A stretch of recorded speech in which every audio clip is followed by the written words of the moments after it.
জনাব ওবায়দুল কাদের, কি সুন্দর টাই আমাদের, মানে উনি তো হাজার কোটি টাকার মালিক, এত ধনী, ওনার যে টাই, তার সাথে মানে ওবায়দুল কাদের টাইয়ের কাছে আমাদের সালাউদ্দিন ভাই টাইয়ের কোনো টাই না। তার পকেটে যে কলম, তার হাতে যে ঘড়ি, সে কি স্টাইল মানুষ, মানে ওবায়দুল কাদের, মেয়েরা পাগল তার জন্য। এই যে তার ৭৫ বছর বয়স, ডাজ নট ম্যাটার, মেয়েরা পাগল তার সাথে সেলফি তোলার জন্য। সেই মানুষ এখন কোথায় আছে, কিভাবে পালিয়ে আছে, কিভাবে কোন জায়গাতে শুয়ে আছে, একমাত্র আল্লাহ রাব্বুল আলামিন জানে। তো এই হলো রাজনীতির নেতিবাচক দিক।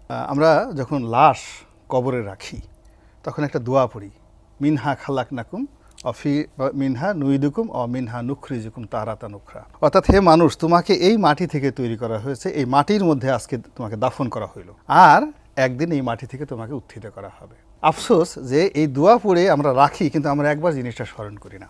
দেখুন, এই চেয়ারে বসে খালেদা জিয়ার পতন হয়েছে, এই চেয়ারে বসে তারেক জিয়ার পতন হয়েছে, এই চেয়ারে বসে এরশাদ সাহেবের পতন হয়েছে।